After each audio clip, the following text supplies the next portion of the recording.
Welcome to the digital lecture series of FU Best, the European Studies program of Freie Universität, Berlin. In 15 sessions, we will offer you a broad overview of FU Best's academic course offerings. You can choose from 12 subject course lectures representing a wide range of disciplines and 3 live sessions on German language and culture. Our series is divided into 4 themes relevant to European studies in Germany and Berlin today. Each will be dealt with by a group of FU Best instructors from the perspectives of their particular disciplines or German language levels. Part 1 provides some background to modern shapes of Berlin, Germany and Europe and asks how history influences the present. As examples, we will look at physical appearance in Berlin's architecture, the psychological and sociological roots of complicity in the atrocities of the Third Reich, how Jewish culture and writing has reclaimed a place in German society, and the role of legal thought in the rebuilding of Europe in the 20th century. All sessions will offer you insights into our instructors' semester-long regular courses within the FU Best program and the way in which they integrate Berlin as a historical and cultural location. We hope you enjoy the online program we have assembled for you. For more details about the lecture series and our regular on-site FU Best program, visit our website later. You will also find additional information at the end of this lecture. With that, enjoy the following session and see you soon in Berlin. My name is Thomas Werneke and I welcome you today to our FU Best lecture on the question under what conditions some individuals manage to offer resistance to atrocities such as happened in the Holocaust, and why do people choose to support a regime which actually does such kind of atrocities.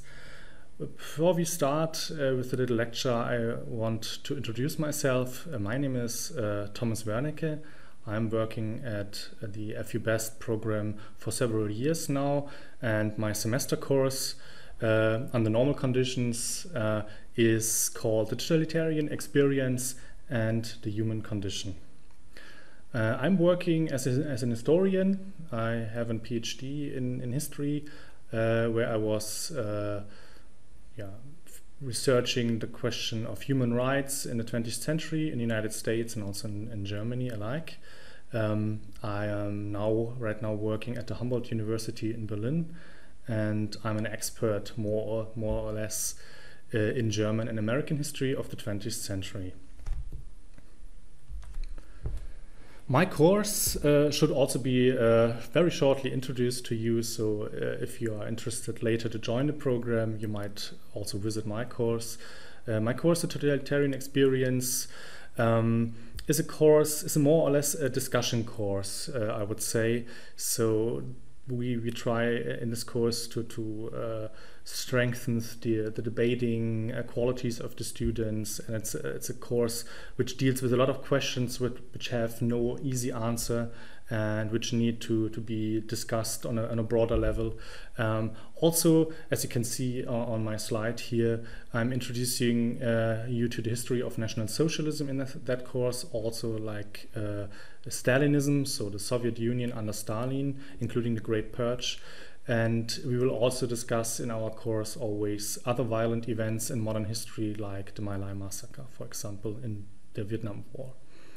I'm also, as I was saying, trying to study different approaches that try to explain individual and collective premises of the Holocaust. That means what brings people or societies to a point where a terrible event, a terrible action like the Holocaust could have happened. We will try in our course to express arguments, to articulate complex thoughts, also to present them in class, either in discussion or in a form of a presentation. And I'm also always trying to introduce you to a broader field of theoretical approaches in the field of the humanities. But that should be everything on that course. And now we talk about our topic: under what conditions did some individuals manage to offer resistance to atrocities such as happened in the Holocaust, and why did some people choose to support atrocious regime, like, for example, the Nazi Germany regime. As you can see here, this is maybe an interesting start also for American students. I chose the motto of the Washington Post, "Democracy dies in darkness," here to illustrate some problem with that quote. The understanding of that democracy dies in darkness is that you have a situation under which, like, hidden away, people trying to get away with or try to plan the abolishment of democracy, and this is always happening in hidden chambers somewhere. And the reality for Germans, and the historical example, for example, is the Nazi Germany, is that democracy dies not in darkness, but it dies in the broad of daylight. And while everyone can actually see what is happening, and it dies mostly because many people choose not to act against such attacks on democracy. And what that actually means and how resistance and complicity works will be the matter of our lecture today. So before we go into a deeper understanding of how this kind of resistance and also support for a dictatorship functions, I want to really show you this historic example of Germany. We start at the end of World War I, and with the formation of the so-called Weimar Republic, the first democratic state in Germany in 1918, where even women were receiving voting rights coming from the age of 18, which is actually a little earlier than it was allowed for women in the United States, some months earlier. And the important issue here is that we have in 1919, the formation of a democracy, which clearly is oriented on an American example and also on a Switzerland example of how democracies work. It's a federal state, more or less, in which Germany is refounded as a republic. And with this formation of Germany after World War I, there came a lot of societal problems and reactions towards that new democratic system by its citizens. And there's many reasons why Weimar Germany in the end is failing and makes way for this very criminal and atrocious system of the Nazis. But I want to show you some of them that you get a better understanding what the situation and the feeling in Germany was when it was about democracy. So first of all, we have the defeat of World War I and the so-called peace agreement of Versailles, which was seen in the German society very early on, actually just a day after it was signed, as unfair and as a shame for the German state. And everything later on was organized to somehow get a rethinking of how we can get away with that peace agreement, how we can make that peace agreement go away. There was in the society there was a strong desire of people who wanted to restore the nation's pride and the nation's former glory, and who wouldn't accept the results of World War I's peace agreement.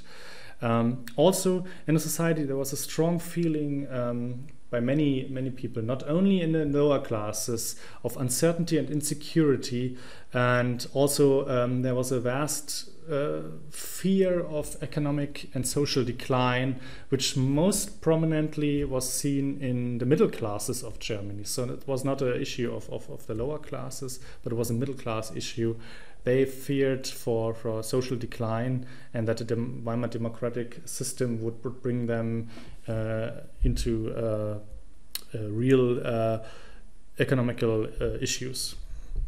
Another problem is that democracy as a political system was rejected as a system itself, and not only because people were not very well trained in a democratic society, but also because it was looked at as a system, or it was seen as a system which the victorious Allied forces have forced upon the Germans after World War I. So it was actually part of the reparations Germany had to do for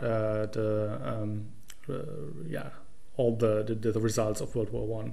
So the system itself was seen as an alienate system, democracy as something which is forced upon people who want a different kind of society.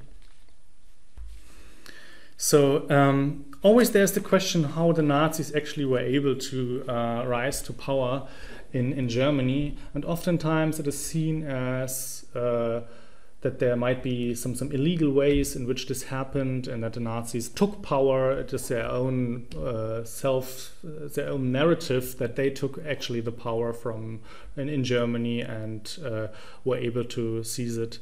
But the reality looks a little different, and the Nazis' rise to power is actually something which happens very late in the Weimar Republic. So not in the beginning in 1919, and surely not in the middle of the 1920s, but in 1929. So if you look just at the chronology of events concerning the Nazis' rise to power, you have several steps which established the Nazi Party as something what we will later know as this very criminal institution, and when this process is being finished, you will see how the Nazis actually rise also in support within the German society. So first of all, in 1921, as you can see here on my chronology, Hitler becomes in 1921 the head of the so-called NSDAP. Before that day, the party itself was not called National Socialist Workers' Party of Germany, but it was just called Workers' Party of Germany, DAP, and Hitler renamed it to National Socialist Workers' Party of Germany. And it is so that Hitler really believed in the very beginning that the Nazis can get or seize power via violence and illegal means. And so in 1923 he plans a coup d'etat together with a former general of the German army, Ludendorff.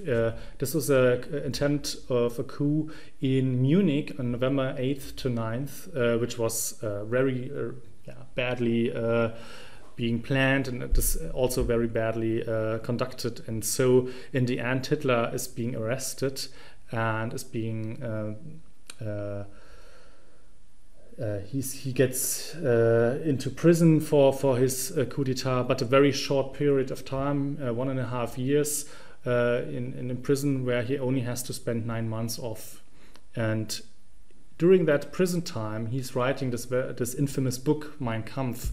And in this time in the prison, he also changes his direction of how to actually make the German state a state which works for the Nazis, who becomes a Nazi state. And he sees that violent means are maybe not the right way to bring the Nazis to power, but he chooses a new strategy, a combined strategy of violence and using legal means and going through the institutions of the Weimar society of that time. So it really took a long time, but in 1929, when the world economy crisis struck Germany very hard, the NSDAP gets more and more votes in elections. In that time, there is a slow but steady increase of voting for the Nazis and support for the Nazis. And also a problem why the Nazis rise to power is that in 1930, or since 1930, there's a constant government of so-called emergency decrees, which the Vice President Hindenburg in that time is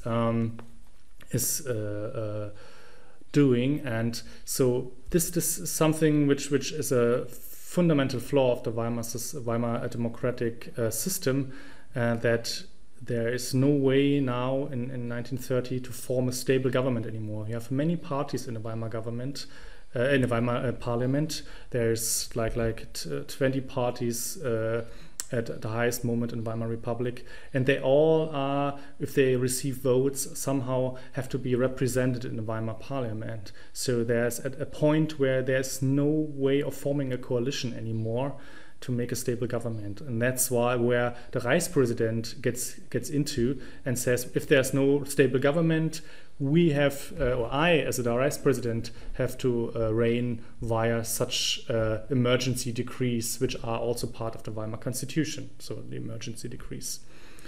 Then another step towards the dictatorship or the rise to power of the Nazis in Germany is something which has not so much to do with the Nazis themselves, but it lay ground for later Nazi ways of turning the government into a dictatorship. So in 1932, there is a so-called Preußenschlag, if you will. It's translated with a strike against Prussia, if you will. And this happens in July 1932, and the Prussian state government, it's like a federal state, like Georgia or like Minnesota. This is Prussia is also a federal state, not a federal, state of Germany, and the Prussian government is a social democratic government. Means these are people who really believe in the idea of democracy. And now this government, this Prussian government, the state government, is being forced to resign by the Reichspräsident Paul von Hindenburg. This is the beginning of the end of the Weimar Republic, and it's not directly being done by the Nazis, but it's being done by the Reichspräsident and many right-wing parties. Okay, in 1932 now we have elections 2 times. And the first election is in July, and the Nazi Party gains 37% of the votes. It's the highest number of votes they receive in free democratic elections, 37%. That means a third of the Germans now are voting actively for the Nazi Party. But there's another election in November 1932. As I mentioned before, there was no way to form a democratic government anymore because the coalitions were unstable. So there's another election in November the same year, and the Nazis already losing some of their votes. So they have only 33% of the votes going for the NSDAP. Yeah, so you really see there's a small decline. 2 million people less vote for the Nazis now, just several months after their highest result. So, but nevertheless, in January 1933, Hitler in the end is being named Reichschancellor, and this is the beginning of the end. And you ask yourself, okay, where's the plotting in darkness? And it's not happening. People are voting actively for a party which is trying to abolish democracy in the form of a democratic republic. This happens under the broad of the daylight in Germany in the 1930s. I also want to show you a small chart here we have prepared of German election results between the years of 1918 and 1933. And there you really can see the eroding support for the democratic institutions and democracy in Germany during the Weimar Republic. So if you look at the first election in 1919, there's a huge support for the so-called Weimar Coalition. And the Weimar Coalition, these are parties who are actually supporting a democratic republic and the idea of a republic and democracy. There's the SPD, the Social Democratic Party. There is a Liberal Party, which is in that. There's also the Center Party. It's a party of Catholics in Germany. They are all supporting the republic system. And if you look at the Weimar Coalition, in the first election, they nearly receive nearly to 80%, like 76% of the votes in the first election. But in the second election, just a half a year later, they only have 50% of the votes anymore. Yeah? And you can really see this. They never actually reach a result which goes beyond 50%. So very early on, the Weimar Republic struggled with the problem that they cannot form a coalition for the democratic society which is stable enough for a longer term. Also interesting, maybe if you go through all the systems, all the election results, the communists, which are represented here as a red column, they gained the highest support early on, in 1920, with close to 20% of the votes. But then they never get higher than that. Yeah? So they are always around 15 to 18% of the votes, not more. So they're not really making a difference in the Weimar coalition, in the Weimar system.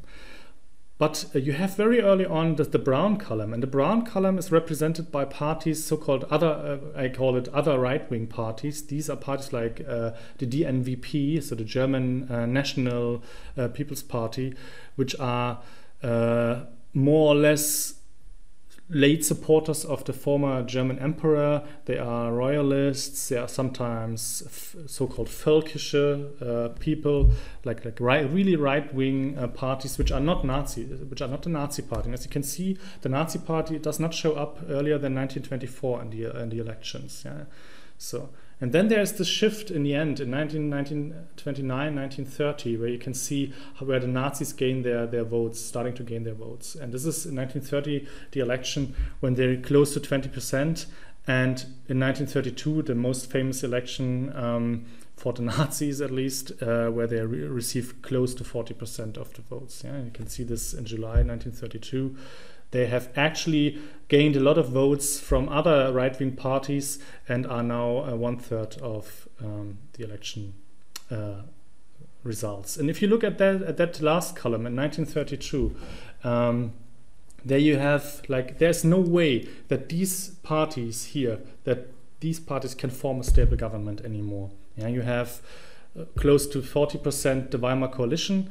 Not enough to form a government. You have communists who don't want to work with the Weimar coalition, nor the Nazis, of course, not close to any stable government. And you have the Nazi party itself, together with some of the right-wing parties. They have actually the votes to form a government, but the Nazis reject in July 1932 to work with the right-wing parties, the other right-wing parties. So they reject the chancellery first and changed their mind in November 1932. It's a little complicated, but I hope I could show you the eroding support of to the Weimar coalition and the democratic parties in Germany. So now, when the Nazis actually gained power and they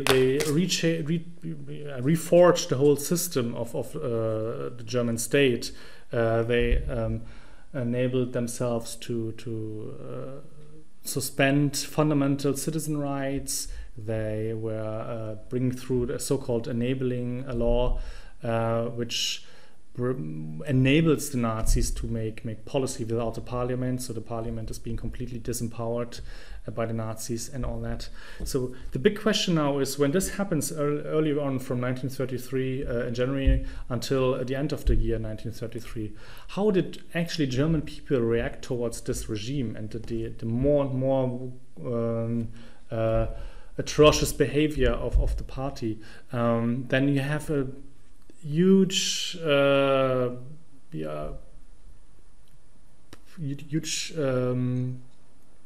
array of different reactions. And one very important reaction towards the Nazi regime is actually active supporters of the regime. And you can put the active supporters also in different subcategories. For example, you have very much opportunists, people who are going with the party because they taking their chance with the regime. They want to make career in the regime because they were maybe unsuccessful in the Weimar time or even in the times of the German Empire, and now they see their chance actually to make a career in that very new regime.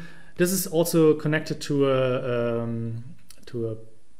an issue in Germany after the Nazis took the power, because they reorganized many of the institutions, and they were firing many people in a political system and also in the state institutions, and they needed new people who were kind of supporters of the regime. So many opportunists choose to become National Socialists because they wanted to make a career in the state. Then we have, of course, the so-called true believers. So this is, I would call them National Socialists by conviction. And these are the people who really believe in the idea and the ideology of Nazi Germany and of the understanding of making Germany great again under a Führer called Hitler. And then you have also a group I call the perpetrators. I put them always under the group of active supporters. Perpetrators are those who are committing the atrocities of the regime, the crimes in the name of the regime. They are the if you will, the conductors of the Holocaust. Perpetrators, though, are not necessarily completely always Nazis. So they are not necessarily members of the Nazi party, for example. Sometimes they're just people who are doing the atrocities for the regime because they can do things there which were not possible before, and so they choose to help in the atrocities. Another important group is of reactions is the so-called resistors group, and the resistors also can be put into subcategories. And one very famous group is the group of so-called rescuers or helpers of Jewish people in Germany and also in Europe. So these are people who help Jews to hide, who help Jews to flee the country or to survive during the Nazi times. Also, there's rescuers and helpers of other persecuted groups, for example, homosexuals, Roma and Sinti. Also political persecuted persons, like people from former parties like the Social Democrats or Communists, who are also being persecuted by the party. So there's people helping those. Then you have which is very prominent because it's oftentimes you have movies about them or books written about them. The so-called resistance fighters. So people who actively choose to fight the Nazis in ways like organizing. For example, flyers against the regime, who are organizing demonstrations against the regime. So in the beginning, for example, of Nazi Germany in 1933, there's still a lot of resistance against the system. So communists organizing general strikes and things like that. And but this becomes more and more problematic as the Nazis are actually imprisoning everyone who is showing up at those strikes, and this makes it harder and harder actively to fight the regime, and so they have to become more and more underground resistance fighters. Yeah. So, and of course, one group of resistors, they are. I mean, it's a term which is not correct maybe for them, but I will also put them under the resistors group, the so-called inner immigrants, people who actively choose not to support the Nazis, but they are not doing many things against them either. So they are retreating into their own narrow private spheres, writing critically maybe in their diaries about the Nazi regime, but they were not actively supporting any resistance against them, on the other hand. Okay, another group important is the group of so-called indifferent or passive complicit persons. So this is a very problematic group in terms of how to describe them and how to actively separate them from the active supporters. Sometimes this can change. So we have first of all, the indifferent. And indifferent are people who actually don't care for the victims of the Nazi regime so much, but who don't care either for what the Nazis are doing, but really just want to do their own stuff because they would consider themselves as apolitical. It's a huge group of Germans. One cannot underestimate the group of indifferent. The term indifferent is in the research, in our academic research, it is contested. Some would choose the term passive complicit because in their inaction, they chose a passive complicity for the Nazi party. Yeah? So this is different terms describing maybe a same phenomena. And it's also because I talked about the inner immigrants of the resistors group. There is a fluid a wave coming from inner immigration becoming indifferent, yeah, and so this is maybe also part of the indifferent group.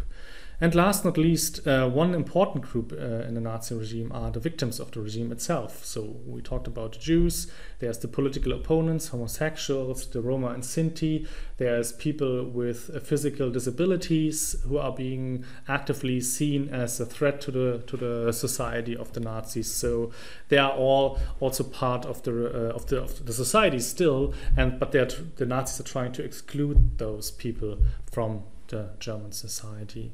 And they choose different approaches to deal with the situation. There's, for example, if you just look at political opponents, some of them become resistors, some of them become inner immigrants, some try to flee the country. The same counts for the Jews and for other groups like homosexuals. So this is something which also shows you how complicated the whole setting here is. And this is not even all of the groups one could name to understand the German society under the Nazis.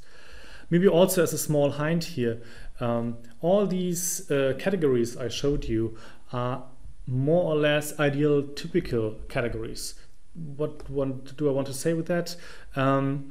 These groups, like it's not that you can put one person into one of these groups, but every biography is very complicated, and that means one person can become part of one of those groups at certain times. Yeah, so you might have Jews who are now being put under the category of victims of the regime, who also might be resistors of the regime fighting actively against the Nazis. Or you have maybe indifferent persons in the beginning who become resistance fighters or active supporters of the regime, or even perpetrators. So this is a complicated issue, and biographies are not reflecting just one category here, but can reflect many of those categories and show you the whole complicated situation of the German society under the Nazi regime.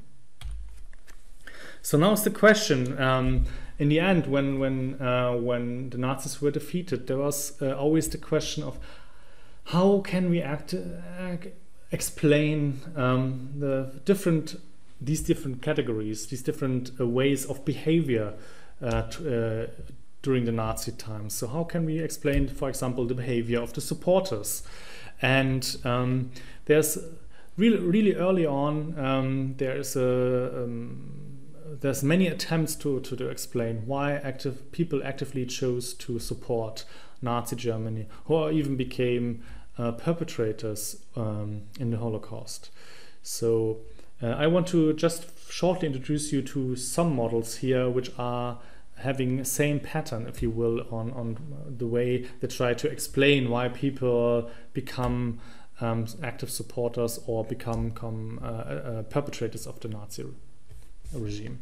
So the first is the so-called authoritarian personality approach, and this is something which comes from a German philosopher, Jewish philosopher who had to flee Germany in the Nazi times and later get back to Germany in the 1950s.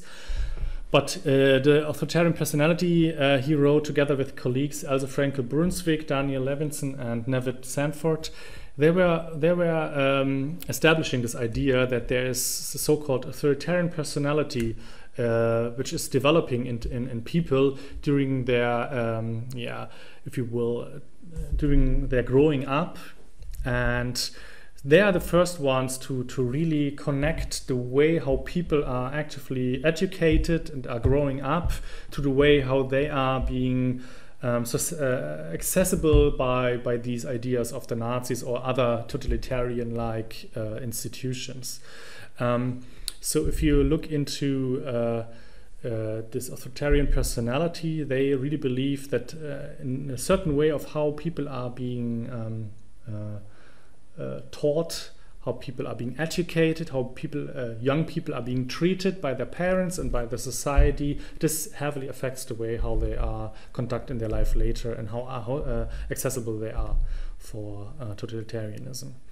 In the same way, Erich Fromm's book on The Escape from Freedom, he also looks into that. Also, Detlef Oesterreich's Flight into Security is a text on how people become trained, educated, taught to in several ways, which makes them more accessible for that. And a very famous early on approach, which is not directly connected to National Socialism, is a very old philosopher of the Enlightenment, Immanuel Kant, who called this problem the self-imposed non-age. So the problem of individuals not being able to actively fight a regime or this authoritarian personality. He calls this the self-imposed non-age. So people trying to avoid thinking for themselves because it's easier to just follow some people who might be authoritarian figures. The main point of all these approaches is quite the same. So the idea is that at one point in history, people always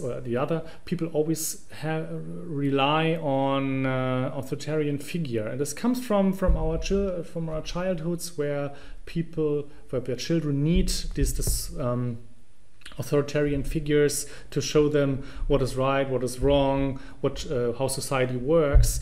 But then they never learn to think for themselves and rely heavily on later authoritarian figures. Kant, for example, he calls this the so-called guardians, authoritarian figures as guardians.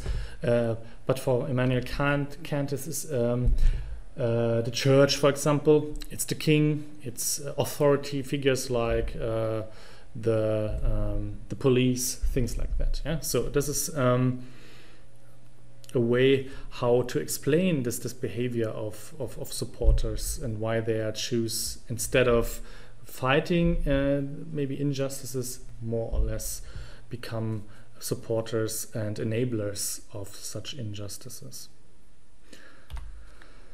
Another question would be how to explain the behavior of resistors and why people chose to help at one point or the other Jews or other victims of a regime like the Nazi regime. So I want to also present two other academians here. On the one hand, Samuel Oliner, who has actively looked into the question of Jewish helpers during National Socialist time, and on the other side, Nekama Tech, who also looked into that question. So for Samuel Oliner, he tries to explain why, how can we categorize people who help Jews or other victims of the regime? And he presents three different types of helpers. So he said there's so-called autonomous or principled rescuers. That are people who are very, very independent from society and who chose to help as an intrinsic coming out of themselves individually. Then he called some of the rescuers nomocentric rescuers, because they learned somewhere in their life, in school, with their parents, because church or some pastor was saying this, that the behavior, like the way how Jews are being treated in Germany is not the right way, and you have to help people in dire need. And of course, there's so-called empathic rescuers, so people who choose to help because they cannot stand this cruelty against people. Yeah? So just because they see how people are being treated and they cannot stand it and choose to help those people. As the so-called empathic rescuers. Nekama Tek, on the other hand, she tries to even get deeper into the question of these autonomous rescuers, and she points really out that self-reliance is a very important issue here. So people who were able to adapt their worldview without too much need, as you can see on the slide, of outer input. That means they are independent thinkers, more or less. They are not really, oftentimes they are not so much in a society, so they are separated in a way or another a little bit from society. So that means they are not high-ranking members of the society, but they choose a life in which they can keep their independence, and that made them less accessible by the Nazi ideology and propaganda. They also share a very strong moral system. Yeah, so this moral system is not, let's say the moral code does not come from an institution to them. Maybe they learned it once from an institution, but they looked through this moral code, and they could get the main points out of the institution where they learned it, and could connect it to their own personality. So that means they are not doing good because the church says so, they're doing good because it's the right thing to do. And last not least, many of these autonomous rescuers of victims of the Nazi regime, they show a kind of modesty concerning the actions they did.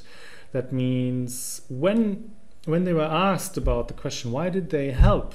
They answered, because it's the right thing to do. But isn't that a heroic thing to do? The question was always, and they were answering, no, it's not a heroic way to do. It's just what you have to do because it's the right thing to do. So this is something, they don't want to be seen as heroes, but as normal, decent human beings doing things because, they see this is the right thing to do. Yeah. So when you look now into two biographies to try and to understand, I was telling you now how complex the situation is with biographies in Nazi Germany, and how complex all these categories work. I would just want to show you now an example where you can maybe break a little down what I was saying. Two biographies I want to introduce you to. One biography is the biography of Adolf Eichmann, and the other is Oskar Schindler. So we start off with both biographies on a point in their life where both choose actively to support the Nazi regime. Both choose to actively support the Nazi regime because of opportunistic reasons. One, Adolf Eichmann, chose because he has no real life outside of it. So he was kind of a loser in the normal world. And so he chooses to join the Nazi Party in 1932 and to make a career with the Nazis there. Yeah, because in real life he was not very successful. The other, Oskar Schindler, he had an unsuccessful family business. He worked even as a spy for the Nazis sometimes, and then he becomes a member of the Nazi Party in 1939, also to make it easier for him and his factory of porcelain enamel to get some contracts. Yeah, so he really chooses to join the Nazis because he wants contracts for his little company. And he also chooses to get forced laborers into his factory. Yeah, forced laborers, oftentimes Jews, who were not paid for their work, and which made it even more profitable for factories like Oskar Schindler's factory. Until this point, both biographies are have kind of similarities. Yeah, we have two opportunists, but then there changes something drastically in the way how Oskar Schindler perceives the system. So while Adolf Eichmann, who becomes more important SS man, until he actually becomes a central organizer of Jewish deportations in Europe. Oskar Schindler starts to worry about the way how the Jews are being treated by the Nazis, and he actively chooses to help those Jews to survive the Nazi times. Yeah, so he becomes more and more unprofitable in his company, because he with that money he actually can save his Jews, the Jews working for him. So he pays for the contracts himself, if you will. As he produces for himself, that makes it, of course, very unprofitable. In the end, he will not have any money left when the war is over. But he will have saved around 1,200 Jews, and so you can really see the difference of just two biographies which of people who actively chose to support the Nazi Party, became members of the Nazi Party, and then completely go separate ways in the way how they deal with the state of the Nazis during the war times. Yeah, so just to make it clear for you, and to sum that up. In our course, we will talk more about other issues too. I want to introduce you there also to Stalinist ideologies, how Stalin came to power, how the Stalin perpetrators actually conducted their work, how the system changed there. We will talk about the My Lai massacre in the Vietnam War, which is being conducted by American Marines. We will talk about experimental settings which try to explain how the human condition, how people are very accessible by this complexity of behavioral types. We will talk about the Milgram experiment. We will talk about the Stanford prison experiment. We will think about the question of how philosophy or psychoanalysis might maybe a way to get more immune against these authoritarian reactions and authoritarian personality. This is all part of our course. We will talk also about totalitarianism here, but in my course, totalitarianism is not meant as a state of a political system, but more as a state of mind of individuals and a society as a whole in certain times. So why do I do this? So why not a state of a political system, but more a state of mind of individuals and of a society as a whole?